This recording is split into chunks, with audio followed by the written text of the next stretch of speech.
Salam xanım, hər Salam. vaxt xeyir olsun. Bir proqram var, mən ona daxil ola bilmirəm. Kömək edə bilərsiniz. Hə, əlbəttə. Buyurun. Bu proqram. Buyurun. Çox sağ olun. Sağ olun. Belə bir xahiş adi bir kömək istəyi kimi görünə bilər. İctimai yerdə sizə yaxınlaşaraq telefonlarının işləmədiyini və yaxud da hansısa əməliyyat edə bilmədiklərini və yardıma ehtiyac duyduqlarını bildirirlər. Kömək edən şəxs telefona yaxınlaşarkən və toxunarkən isə onun bütün biometrik məlumatları ələ keçirilə bilər.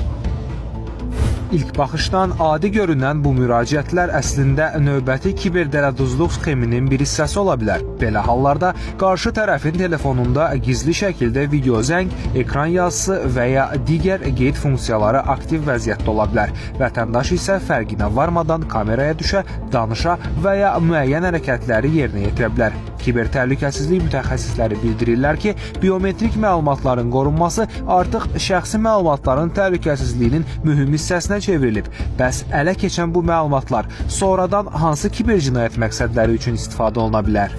Biometrik məlumatlardan danışarkən sadəcə bir sızmış paroldan danışmırıq. Bura insanın səsi, üz cizgiləri, davranış xüsusiyyətləri kimi məlumatlardan bəhs edirik və bu mövzunu iki istiqamətdə açıqlamaq istərdim. İlk istiqamət səs məlumatlarıdır. Müasir süni intellekt texnologiyaları vasitəsilə bir neçə saniyəlik səs yazısı əsasında insanın səsini imitasiya edə bilirlər və kiber cinayətkarlar bu məlumatları şəxsin ailə üzvlərinə, iş yoldaşlarına və ya hətta bankına zəng edərək istifadə edə bilirlər və onun adından danışırlar.